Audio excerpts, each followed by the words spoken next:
श्री शिवाय नमस्तुभ्यम। हर हर महादेव।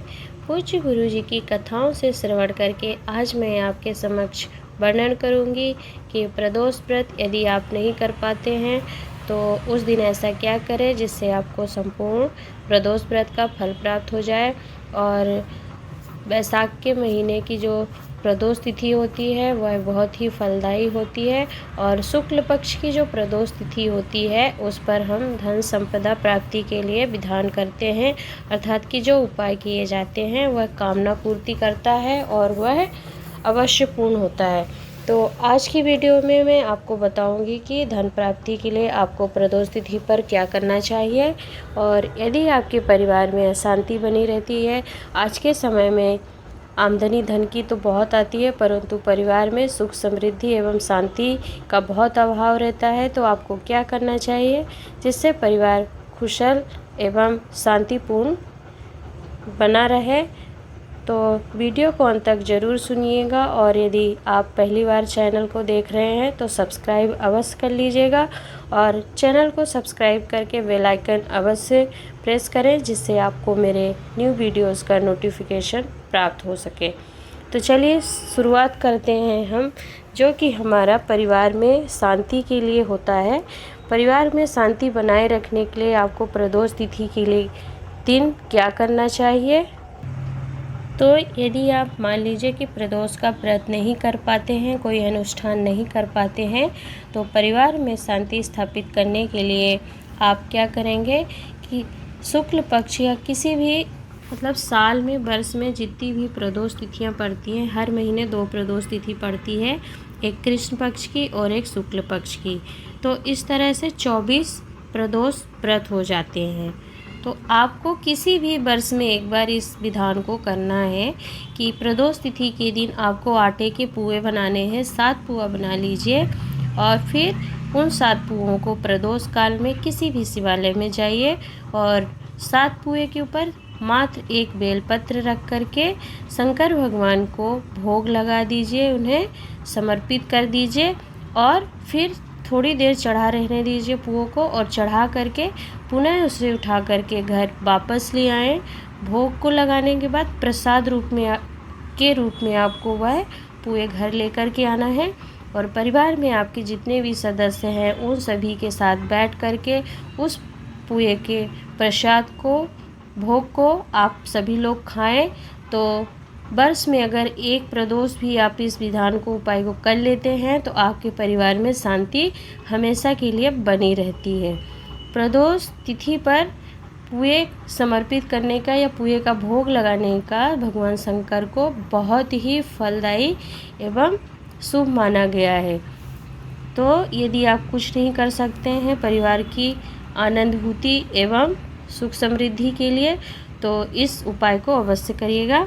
7 पुए जब आप प्रदोष तिथि पर किसी भी शुक्ल पक्ष या कृष्ण पक्ष में प्रसाद रूप में चढ़ा करके खाते हैं तो वह आपको आनंद की अनुभूति कराता है। पूज्य गुरु जी की कथा में इस विधान का वर्णन श्री स्कंद शिव महापुराण में, स्कंद पुराण कथा में, जो कि 7 से 10 अक्टूबर 2019 में महेश्वरी भवन अंधेरी मुंबई से श्रवण करवाई थी, उस कथा में इस विधान का वर्णन किया था। तो आप उस स्थान से भी इस विधान को, उपाय को स्मरण कर सकते हैं। बढ़ते हैं हम अगले उपाय की ओर, जो कि धन प्राप्ति के लिए होता है। किसी भी महीने की शुक्ल पक्ष की जो प्रदोष तिथि पड़ती है, चाहे वो किसी भी दिन की प्रदोष तिथि हो, तो उस तिथि पर हम धन संपदा प्राप्ति के लिए विधान करते हैं। और कृष्ण पक्ष की जो प्रदोष तिथि होती है उसमें रोग मुक्ति से संबंधित उपाय किए जाते हैं। तो बैसाख के महीना भी पड़ रहा है और शुक्ल पक्ष की प्रदोष तिथि पड़ रही है, तो इस विधान को आप कभी भी कर सकते हैं। ऐसा नहीं है कि आपको बैसाख के महीने में ही करना है, यहाँ पर प्रदोष तिथि का महत्व है, तो प्रदोष तिथि में आप इस विधान को अवश्य करिएगा।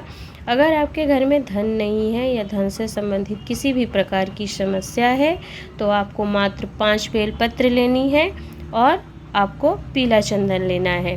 अब क्या करेंगे, आपने 5 बेलपत्री ले लेनी है और पीला चंदन लेकर के 2 पत्तियों को पीला चंदन लगाइए नीचे की पत्ती में। अर्थात आपको करना क्या है कि आपको 5 पत्ती में से 2 पत्तियों लेनी है, जिस पर के आपको पीला चंदन लगाना है। 3 पत्तियां होती हैं एक बेलपत्र में, तो तीनों पत्ती पे आपको पीला चंदन लगा लेना है। 2 ऐसे पत्ती बना लीजिए और सबसे नीचे अपने हस्त कमल में 2 पत्ती रखिए। फिर जो बीच में पत्ती रखेंगे अर्थात तीसरी पत्ती रखेंगे, उसमें आपको घी लगाना है। घी लगा कर के रखिए और उसके ऊपर फिर पुनः आपको 2 पत्तियाँ पीला चंदन लगा करके रख लेना। इस प्रकार आपको 5 पत्ती करनी है, 2 नीचे चंदन लगा करके और 2 ऊपर चंदन लगा के, और जो बीच में पत्ती रखेंगे आप उस पे घी का लेपन कर लेना है आपको। और फिर किसी भी प्रदोष के दिन, प्रदोष काल में आपको शिवालय में जाना है।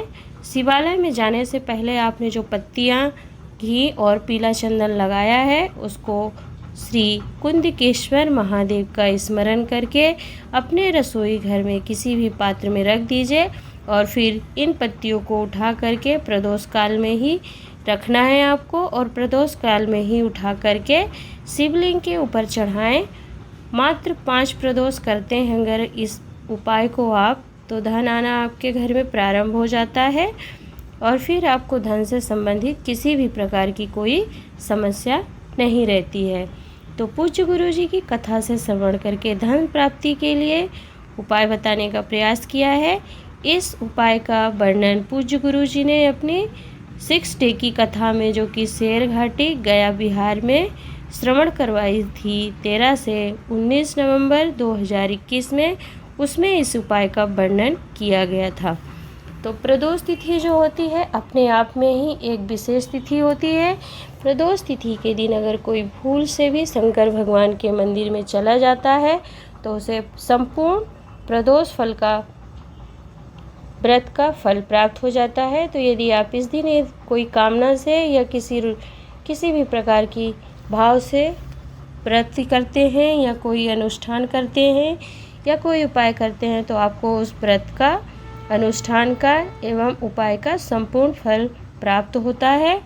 और यदि आप प्रदोष तिथि पर कुछ नहीं कर पाते हैं तो सूर्य अस्त के कुछ समय पहले, जो कि प्रदोष काल कहलाता है, उस समय पर मात्र 5 बेलपत्री और 1 लोटा जल लेकर के शंकर भगवान को समर्पित करते हैं तो आपको संपूर्ण प्रदोष का फल प्राप्त हो जाता है। क्योंकि प्रदोष का व्रत जो होता है जीवन पर्यंत तक समाप्त नहीं होता है। अगर आप व्रत नहीं भी करते हैं, थोड़ा सा भी भाव लेकर के पूजन पाठ कर लेते हैं तो उसका संपूर्ण फल आपको प्राप्त हो जाता है। आशा करती हूँ कि मेरे द्वारा प्रदोष तिथि पे बताए गए उपाय आपको अच्छे लगे होंगे। तो वीडियो को लाइक करना एंड चैनल को सब्सक्राइब करना नहीं भूलिएगा। श्री शिवाय नमस्तुभ्यम। हर हर महादेव।